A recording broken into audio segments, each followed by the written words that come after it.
अंजने, ये अचानक क्या हो गया प्रिय?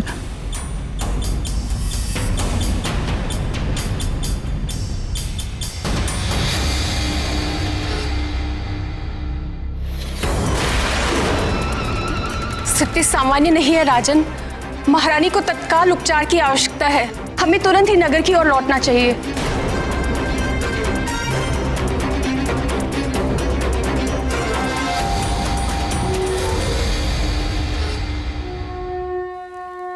गर्भस्थ शिशु की हत्या करना महापाप है।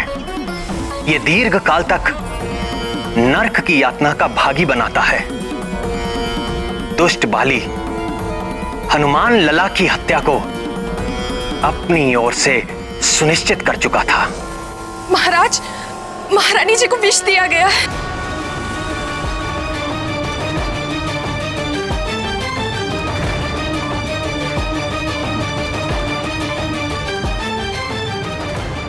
फिर क्या हुआ नाथ? फिर जो हुआ उसकी अपेक्षा किसी ने ना की थी।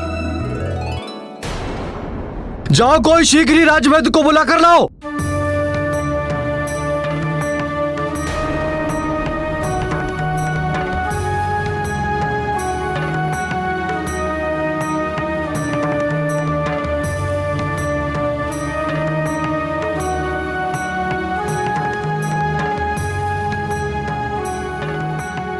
राजन, कोई भी उपचार काम नहीं कर रहा।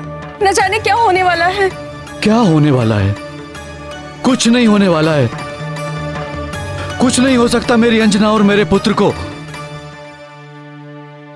तुम खड़े खड़े देख क्या रही हो? चवर डुलाओ महारानी को।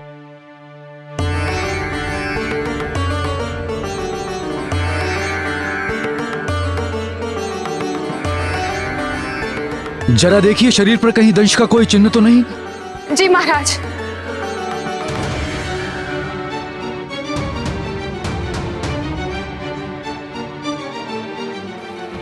नहीं महाराज, कोई भी चिन्ह नहीं है। अर्थात ये किसी सर्ववृश्चिक या लूता का विष नहीं है। महाराज, जिस वेग से महारानी जी मूर्छित हुई है उसे देखकर लगता है ये कोई स्थावर विष नहीं है। तो फिर? निश्चित ही ये कोई मिश्रित धातु से बना कृत्रिम विष है। जब तक विष की प्रवृत्ति निश्चित नहीं हो जाती तब तक वमन की औषधि भी निश्चित नहीं की जा सकती। और जाइए, जाकर देखिए राजवैद्य क्यों नहीं आए अभी तक।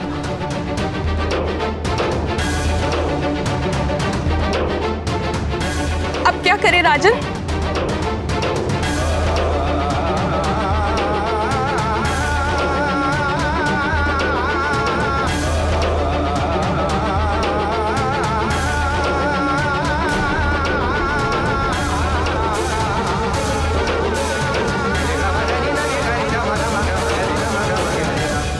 धूम धूम धूम देना होगा। मैं एक ऐसा धूम जानता हूं जो हर प्रकार के विष में दिया जा सकता है। मैं बताता हूं। हल्दी, मधु, घी, सेंधा नमक, पुराना गुड़, शीघ्र धूम तैयार किया जाए। महाराज, यदि इस धूम से भी कुछ लाभ ना हुआ तो हमें बलपूर्वक महारानी जी को वमन कराना होगा। मैं जाकर औषधियों का प्रबंध करके आती हूँ। जाओ, शीघ्रता करो। जी महाराज।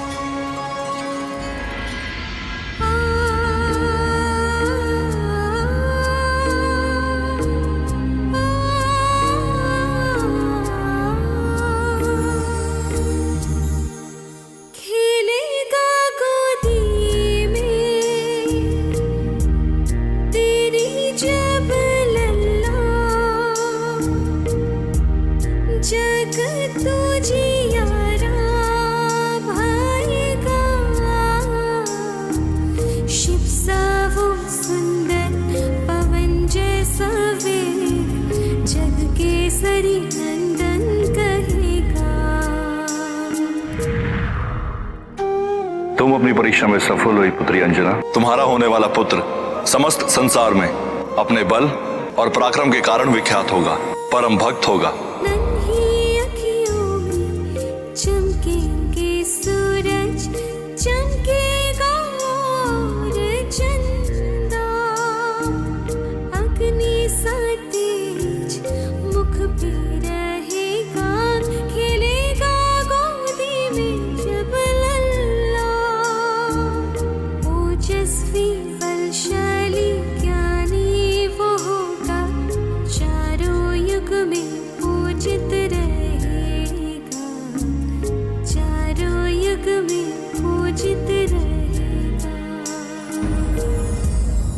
अंजने, आंखें खोलो अंजने, तुम शीघ्र ही स्वस्थ हो जाओगी प्रिय।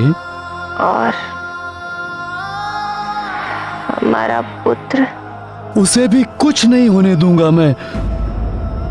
तुम मुझे सुन तो पा रही हो ना अंजने? आंखें खोलो अंजने।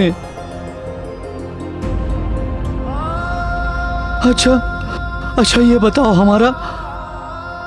हमारा होने वाला पुत्र कैसा होगा प्रिय?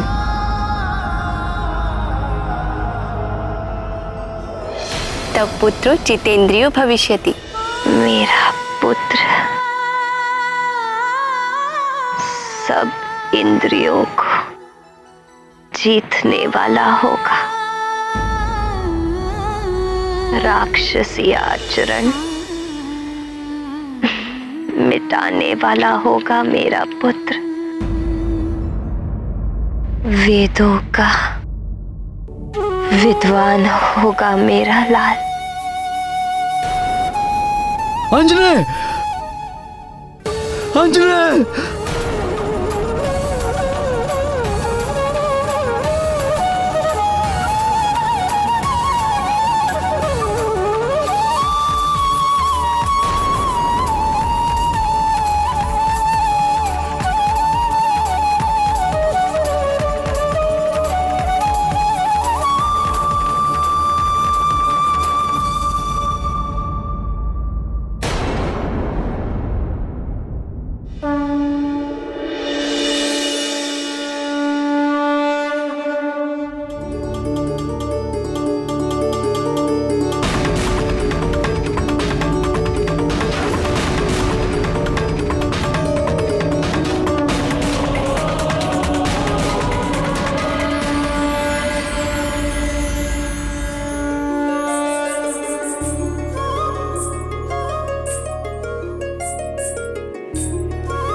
महाराज, मैं वामन की औषधियां ले आई।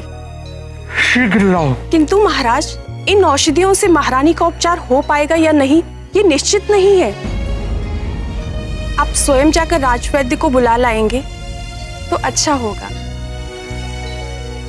आप निश्चिंत रहिए महाराज, तब तक मैं महारानी जी का ध्यान रखती हूँ।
सर्वशक्ति समन्विते भयेभ्यस्त्राहि नो देवी दुर्गे देवी नमोस्तुते।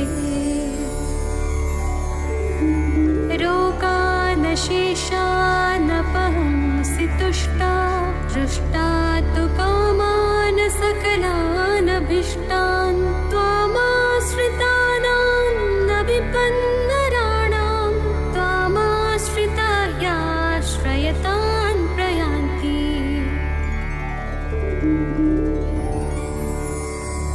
सर्वबाधा प्रशमनं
स्वामी, आप?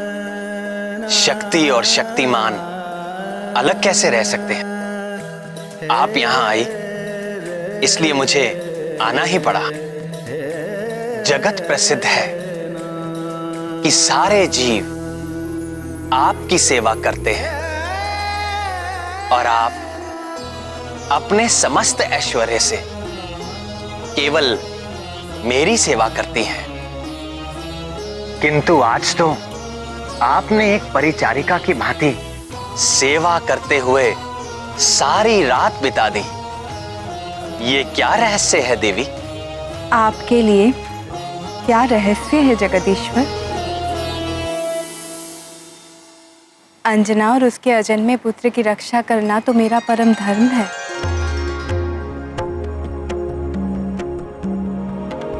निश्चिंत हो जाइए भगवती, आपकी कृपा से अंजना के शिशु पर आई विपत्ति उसके लिए वरदान बन जाएगी।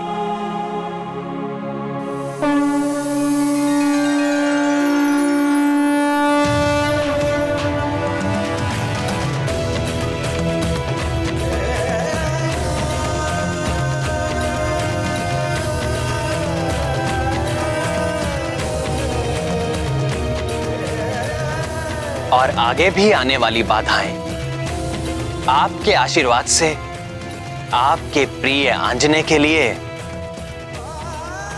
सफलता का द्वार बन जाएंगी।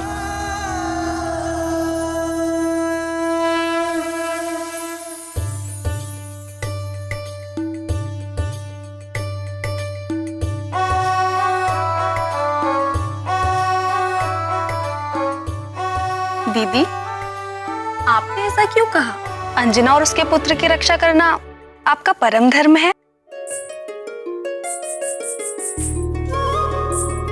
जो मेरे स्वामी के संकट हरने के लिए जन्म ले रहा है, उसके संकट हरने का धर्म मेरा ही तो है।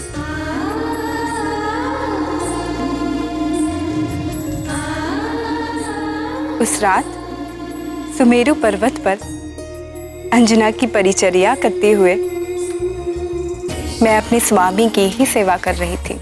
और पद्म हस्ता देवी लक्ष्मी की इस कृपा के उपरांत वो शुभ घड़ी निकट आ पहुंची जिसके लिए समस्त देवता प्रतीक्षा कर रहे थे।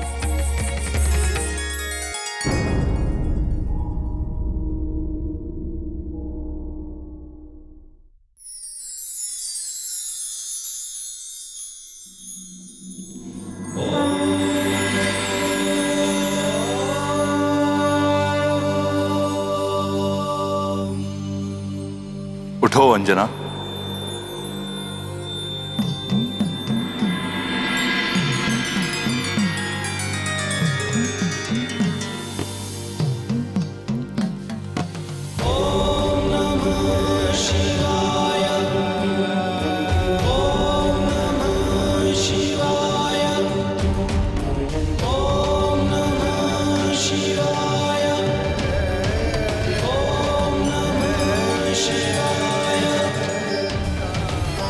प्रभु महादेव। चकित ना हो अंजना, ये तुम्हारा ही पुत्र है।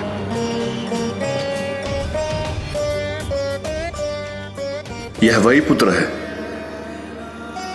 जिसके जन्म के हेतु तुम्हें देवलोक से पृथ्वी पर आना पड़ा। यह वही पुत्र है जिसके जन्म की प्रतीक्षा में तुमने दीर्घकाल तक निसंतान रहने का दुख सहन किया। यह वही पुत्र है जिसे पाने के लिए तुमने 12 वर्षों तक कठिन तपस्या की थी। यह वही पुत्र है अंजना जो कमल नयन भगवान विष्णु के नर अवतार में परम सहयोगी बनने के लिए जन्म ले रहा है। तुम्हारे इस पुत्र के कारण युगों युगों तक तीनों लोकों में वानराज केसरी और तुम्हारा यशगान होगा। इस पुत्र के माध्यम से मैं स्वयं अपना तेज तुम्हें सौंप रहा हूं। ये लो, संभालो अपना पुत्र।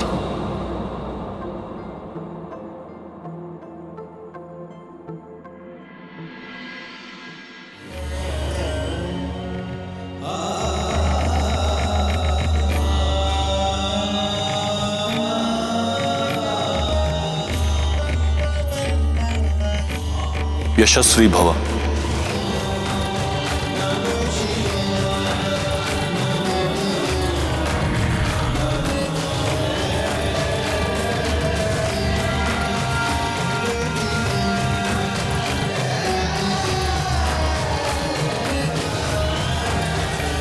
महादेव, भोलेनाथ,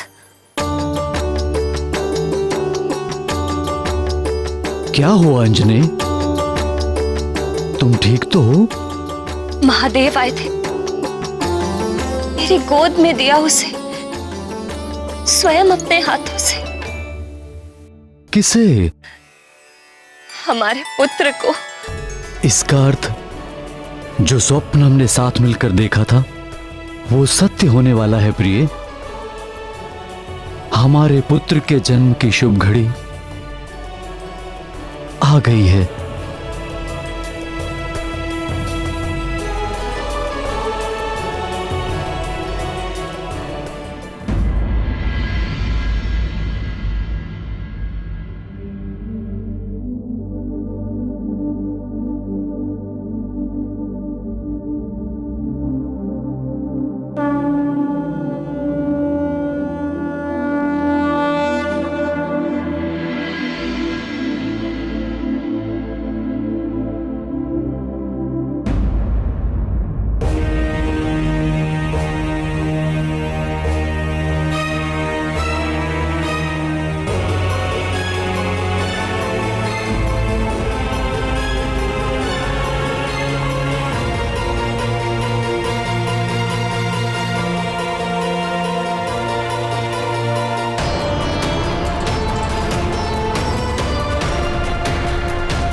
अंजने, अंजने, मैं यहाँ हूँ। तुम ठीक तो हो ना अंजने? ये कैसा अंजने? मुझे कुछ नहीं हुआ। किंतु ये कैसा अद्भुत प्रकाश है, मुझे कुछ दिखाई नहीं दे रहा है प्रिय। ये हमारे पुत्र का तेज है।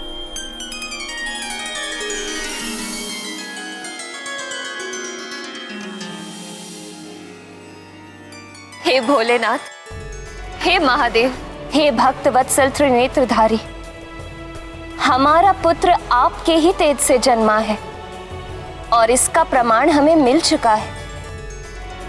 किंतु यदि हमारा लाल इस परम तेजस्वी अवस्था में निरंतर रहेगा तो हम इसकी लीलाओं का सुख पाना तो दूर, इसे देख भी नहीं पाएंगे। हे कृपा निधि, कुछ ऐसी कृपा कीजिए कि इसका तेज भी बना रहे और हम संसारी जीव इसके दर्शन भी कर सकें।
बारह वर्षों की कठिन तपस्या और उससे भी अधिक वर्षों की प्रतीक्षा के पश्चात उन्हें पुत्र मिला था। केसरी और अंजना के लिए सब कुछ जैसे स्वप्न था, वो मधुर स्वप्न जो उन दोनों ने मिलकर देखा था और साकार होकर उनके सामने आ गया था।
उनके उस अपार आनंद का सारा श्रेय तो दीदी आपको ही जाता है। बाली तो हनुमान लला की हत्या के षड्यंत्र में सफल ही हो गया था और उस घातक विष से अंजना का बचना भी असंभव था। यदि आपने वैकुंठ से आकर उन दोनों की रक्षा न की होती तो केसरी और अंजना यह पुत्र सुख कभी न ले पाते और समस्त संसार संकट मोचन महाबली हनुमान जैसे भक्त और योद्धा से वंचित हो जाता। देवों की, मनुष्यों की, संतों की और पृथ्वी की कितनी बड़ी हानि हो जाती। आपको शत शत धन्यवाद है भगवती।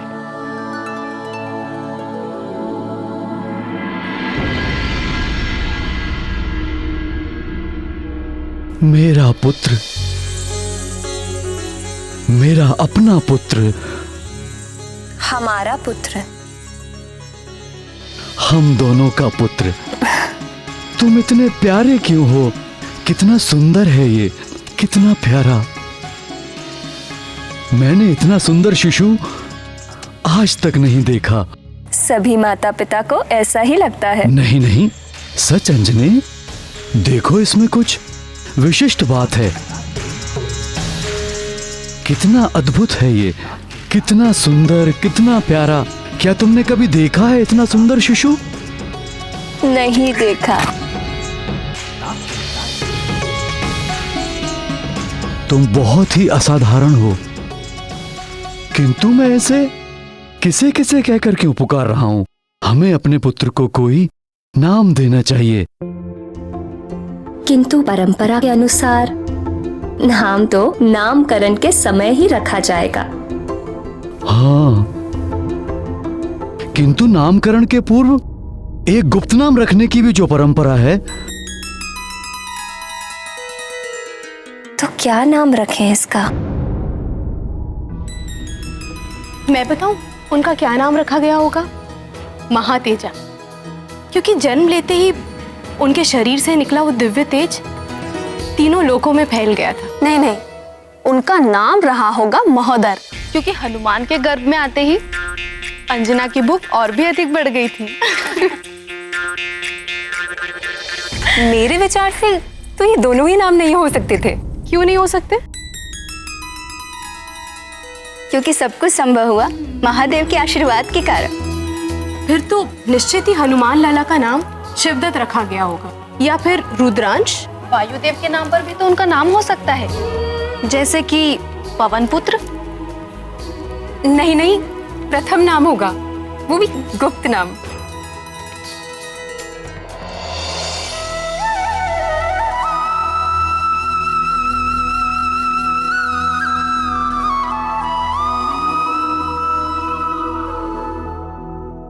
जैसे हनुमान लला के नाम पर आप सब में वाद विवाद हो रहा है, वैसे ही केसरी और अंजना भी अपने नवजात शिशु के गुप्त नाम को लेकर वाद विवाद में फंस गए।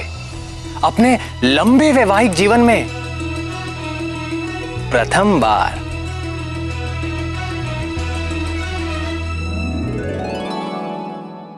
अरे तो फिर क्या नाम रखें अपने पुत्र का?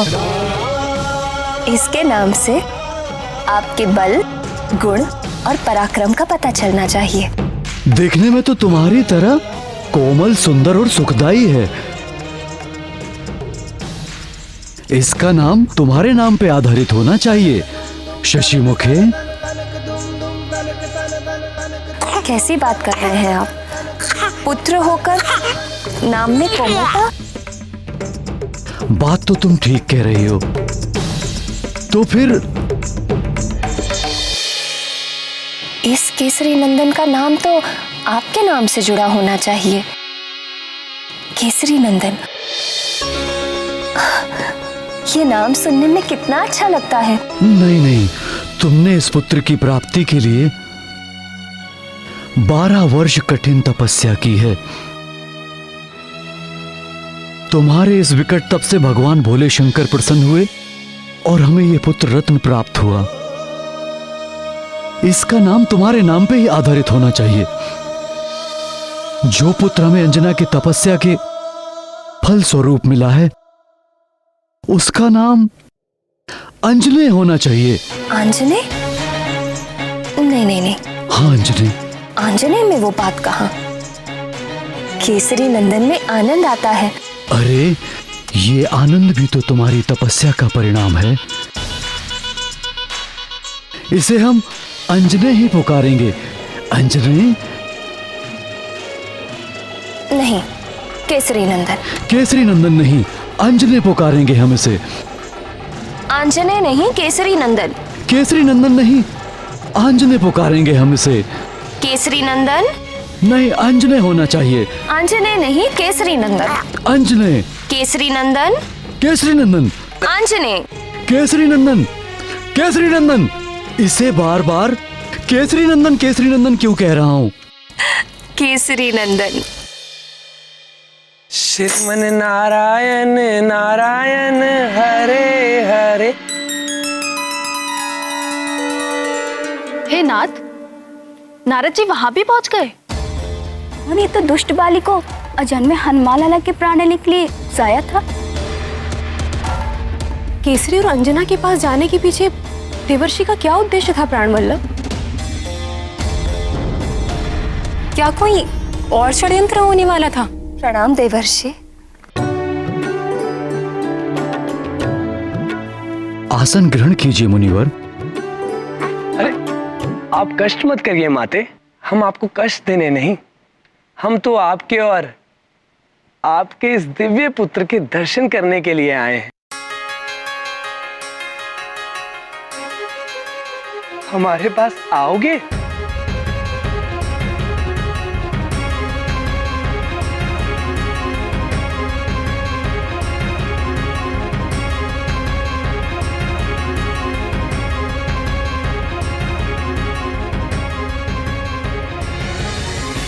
काल कर्म गुण दोष सुभाऊ, कछु दुख तुम्ही त्याप ही काऊ।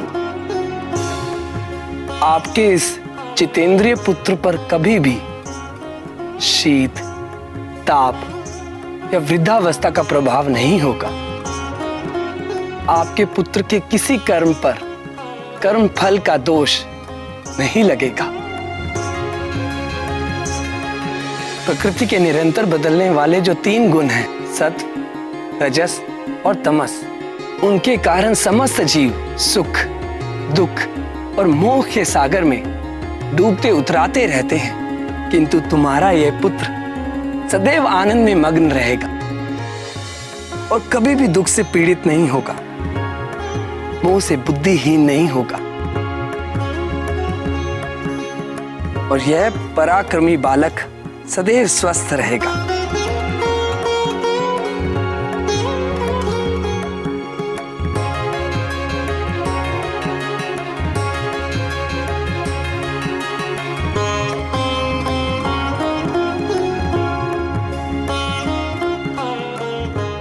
सर्व माया विभंजक, अर्थात सारी मायाओं को तोड़ने वाला।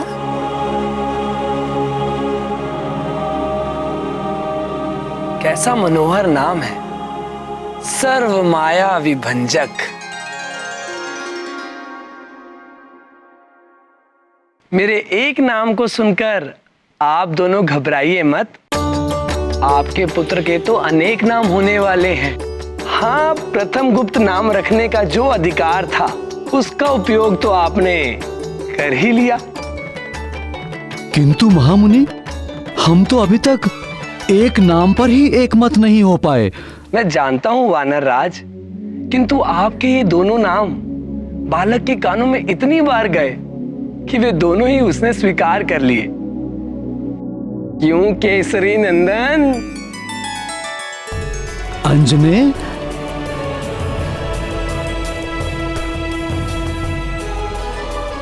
समस्या केवल एक है, आपके ये दोनों नाम गुप्त नहीं रहे। जहां नारद की उपस्थिति हो वहां कोई भी बात गुप्त कैसे रह सकती है। भजमन नारायण नारायण हरे हर। तुम्हारे इस विलक्षण बालक के ज्ञान, भक्ति व पराक्रम के दोनों नाम सारे जगत में और युगों युगों तक केसरी और अंजना के नामों का बार बार उच्चारण करेंगे।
For more updates, subscribe to our channel, click the show links and enjoy watching the videos.